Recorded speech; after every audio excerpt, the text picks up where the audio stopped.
मित्रों, हिंदी साहित्य के इतिहास की जब हम बात करते हैं तो उसमें बहुत सारे कवि, बहुत सारे रचनाकार हमारी आंखों के सामने, हमारी कल्पना में आ जाते हैं।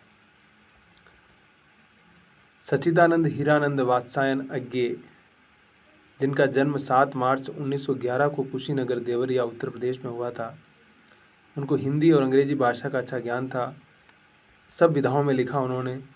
कविता, कहानी, उपन्यास, निबंध, संस्मरण, डायरी, नाटक, अनुवाद, संपादन। अज्ञे की प्रतिभा की जब हम बात करते हैं तो उन पर टी.एस. इलियट जो वेस्टर्न राइटर है, उनका बहुत उनके ऊपर प्रभाव है। फिर वो खुद क्रांतिकारी रहे, भगत सिंह के साथ काम किया, अपने समय की युग चेतना से परिचित थे। अंग्रेजी साहित्य का उन्हें भरपूर ज्ञान था। आपको याद होगा कि मद्रास, चेन्नई जिसको कहते हैं आजकल, मद्रास यूनिवर्सिटी में पहले पढ़ते थे, फिर ये लाहौर चले जाते हैं और लाहौर से ही फिर उस आज़ादी के उस आंदोलन में भागीदारी करते हैं और भगत सिंह के साथ वर्क करना शुरू करते हैं। फिर जेल भी जाते हैं, लेकिन जेल से छूटने के बाद फिर वो साहित्य कार्यक्रम में शामिल हो जाते हैं और बाद में वो ब्रिटिश सेना में भी पार्टिसिपेट करते हैं। तो एक तरह से सैनिक भी रहे, लेखक भी रहे, क्रांतिकारी भी रहे। और अज्ञे बार बार कहते हैं कि मतलब एक बार जो निर्णय ले लिया है फिर उसमें पीछे हटने की कौन सी बात है।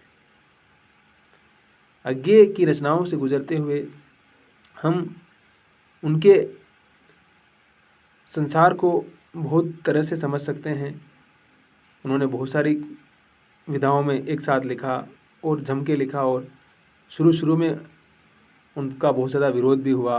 उन पर बहुत सारे आक्षेप लगाए गए कि ये तो समाज विरोधी लेखक है, अश्लीलता फैलाते हैं। लेकिन अज्ञे ने वही लिखा जो समाज की वास्तविकता थी, समाज का सच था। और उनकी जो कविताएं हैं, चाहे बावरा अहेरी हो, भग्नदूत हो, चिंता हो, इतिलियम हो, हरी घास पर क्षण भर हो, इंद्रधनुष रौंदे हुए हो, अरे हो करुणा में प्रभाव हो, आंगन के पार द्वार हो, पूर्वा सुनहले शेवाल, कितनी नावों में कितनी बार, क्योंकि मैं उसे जानता हूँ, सागर मुद्रा, पहले मैं सन्नाटा बूंदता हूँ, महावृक्ष के नीचे, नदी की बाँक पर छाया, ऐसा कोई घर आपने देखा, prison days and other poems का अंग्रेजी में अनुवाद किया उन्होंने। फिर उपन्यास शेखर एक जीवनी जानते ही आप, नदी के द्वीप भी हैं, और अपने अपने अजनबी नाम से उन्होंने 3 उपन्यास लिखे। और इन उपन्यास के बारे में हमारे गुरुवर आचार्य कहते हैं, नंदकिशोर आचार्य, कि अज्ञे कहने की स्वतंत्रता की खोज की रचनाकार है। मनुष्य कैसे इस सारे सांसारिक जीवन, दुनियादारी, राज्य, स्टेट, पावर, नियम, कानून, सारी चीज़ों के बीच मनुष्य कैसे अपनी आज़ादी की खोज कर रहा है, अपने आप को कैसे खोज रहा है, और एक बेहतर मनुष्य बनने की जो उसकी कल्पना है, उसका जो संघर्ष है, वो कैसे उसको बेहतर बनाने का क्रम चल रहा है, उन सारी चीज़ों की कल्पना करते हुए अज्ञे का शेखर भी कुछ इसी प्रकार की कल्पनाओं में जीता है। नदी के द्वीप का जो नायक है उसके भी साथ कुछ ऐसा ही है। वो भी सेक्सुअलिटी की तमाम अवधारणाओं को चुनौती देता है और दाम्पत्य जीवन के बंधन को तोड़ता है, और सारी चीज़ों को छोड़ते हुए मनुष्य की एक जो सहज अनुभूति उस पर जीना चाहता है। फिर उनकी यात्रा वृत्तांत है, अरे यायावर रहेगा याद, एक बूंद सहसा उछली, निबंध है सबरंग त्रिशंकु, आत्मपरक, आधुनिक साहित्य, एक आधुनिक परिदृश्य, आलवाल, संवत्सर, संस्मरण है स्मृति लेखा, डायरी है भवंती, अंतरा और शाश्वती, नाटक है उत्तर प्रियदर्शी, अनुवाद है गोरा का अनुवाद किया है। गोरा जो उपन्यास है आप जानते हैं, रविन्द्रनाथ टैगोर का बहुत फेमस उपन्यास है, बांग्ला में लिखा गया था। उसका हिंदी में अनुवाद अगर किसी ने किया है तो वो किसने किया है? अज्ञे जी ने किया है। संपादन किया है आप जानते हैं, तार सप्तक का संपादन किया 3 खंड में उन्होंने। पुष्करणी, रूपाम्बरा सभी कविता संकलन है। सैनिक, विशाल, भारत, प्रतीक, दिनमान, नवभारत टाइम्स, हिंदी, वाक, एवरीमैन्स इंग्लिश, हिंदी और अंग्रेजी तमाम पत्र पत्रिकाओं का संपादन किया उन्होंने और लगातार लिखते रहे और एक बेहतर और एक खूबसूरत जीवन जिया इस लेखक ने। तो अज्ञे की मृत्यु 1987 में हुई थी। कब हुई थी अज्ञे की मृत्यु? 4 अप्रैल 1987 को उनकी मृत्यु हो जाती है। साहित्य अकेडमी पुरस्कार मिला था इन्हें, ज्ञानपीठ पुरस्कार मिला था। और मैं तो कहूँगा कि अज्ञे पुरस्कारों और तमाम चीज़ों से बहुत परे वाले लेखक हैं। उन्हें उन सारी चीज़ों की कोई ज़रूरत नहीं है। कहते हैं कि पुरस्कार के मानक से भी ऊपर हैं वो, और सही में वो सच में अगर कहा जाए तो वाकई नोबेल डिजर्व करने वाले लेखक हैं। क्योंकि हिंदी जगत जो सिर्फ अपनी ही दुनिया में फैला हुआ था, उसको वेस्टर्न लिटरेचर से, अंग्रेजी साहित्य से परिचय करवा करके उसने उन सारे रास्ते को खोला अज्ञे ने। और बताया गया है कि पश्चिम में ऐसा लिखा जा रहा है, उसको भी हमें समझने की आवश्यकता है। सिर्फ हम अपनी ही धुन में रहें वो ठीक नहीं है। लेकिन इसका मतलब ये नहीं कि अज्ञेय पश्चिम के साहित्य के प्रभाव में आकर के सब कुछ भूल गए, ऐसा भी नहीं। उन्हें भारतीय परंपरा का, युगबोध का, तमाम चीज़ों का बड़ा गहरा ज्ञान था। इसलिए वो सनातन संस्कृति की बात भी करते हैं। सनातन संस्कृति मतलब वो सनातन संस्कृति नहीं जो जड़ता की बात करती, उस सनातन की बात करते हैं जो मनुष्य के भीतर की चेतना को आगे बढ़ाने का काम करता है, उसके भीतर के संसार को एक नई दुनिया में ले जाता है। इसलिए अज्ञेय कहते हैं कि ऋण स्वीकारी अपने आप को कहते हैं। वो कहते हैं कि मैं ऋण स्वीकारी हूँ। मैंने अगर किससे कुछ लिया, इस आत्मकथा जो उनकी है अज्ञेय आत्म अपनी निगाह में, और दूसरा खंड है ऋण स्वीकारी हूँ। उसका मतलब क्या? उसका मतलब वो कह रहे हैं कि मैंने अगर किसी से कुछ सीखा है, जाना है, तो मैं हमेशा उसका कर्ज मानता हूँ। मैं कृतज्ञ हूँ, कृतज्ञ नहीं हूँ। मैं अगर मैंने कुछ सीखा है, आपसे कुछ जाना है, तो उसका मैं सच में उस ऋण को स्वीकार करता हूँ। मैं घमंडी नहीं हूँ मैं। और अज्ञेय की यही बात है।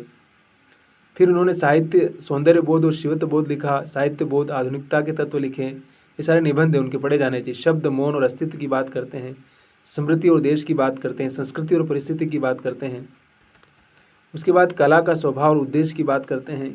कविता श्रव्य और से पाठ्य तक की बात करते हैं। कला का काल का डमरू नाद, छाया का जंगल, ताली जो छूट गई, नई कविता, प्रयोग के आयाम, भारतीयता। देखिए उनका निबंध है, भारतीयता नाम से निबंध लिखा उन्होंने, ऐसा नहीं। मरुस्थल की सीपियाँ हैं, रूढ़ी और मौलिकता नाम से लिखा है उन्होंने। वैज्ञानिक सत्ता, मिथकीय सत्ता और कवि। अब देखिए अज्ञेय ऐसा नहीं है कि उनको कुछ देश दुनिया की कोई जानकारी नहीं है, समाज में परिवर्तन हो रहा है उसकी जानकारी नहीं है, विज्ञान में जो कुछ चेंज हो रहा है उसका पता नहीं है, सब चीज़ों का पता है उन्हें।